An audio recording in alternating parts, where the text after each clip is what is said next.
It's Wednesday, April 17th. You can see the SPY is continuing lower on bar number 3.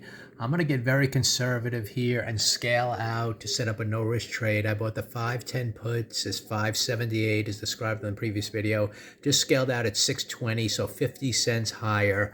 What I want to see develop here, we're in the middle of this range like I discussed from yesterday. It's a big sideways consolidation area. So it's possible, that we just bounce around in here before breaking out to the downside. And I just want to kind of see what happens. We didn't take out the pre-market highs and yesterday's high for a failure.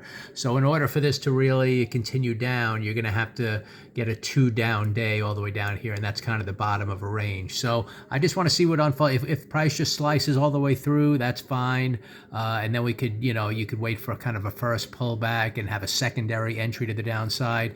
If we just chop around in here, then, at no risk, I can just make sure we don't break through that first bar high on any kind of a choppy kind of scenario here at the open that might want to reverse up, take out some stops and head lower. We did that yesterday. So I'm just playing it real conservative, but the opening price action is definitely saying to sell.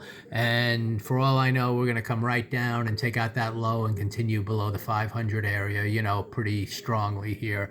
You never know for sure, but given the fact it's just a trading range, I kind of sold near the top of the range. I want to scale out here and just kind of watch 15-minute price action at no risk right now. And again, if it comes down big, then I could, always look at the first and let's say holds this area or just barely breaks through. You could always look for that first pullback that holds the midpoint of that move down, and then look for a secondary entry. There'll be some secondary entry to me if it really goes strongly to the downside, and you can get in again. But to me, I'm just being conservative here in this trading range. But a good trade, no risk right now. Let's see if it can break through the low of yesterday. That's kind of what I'm anticipating. And again, in the big picture, I'm expecting it to head below 500. And on the monthly chart, there's a kind of a gap down here in the 490 area. So, definitely a red start to the week.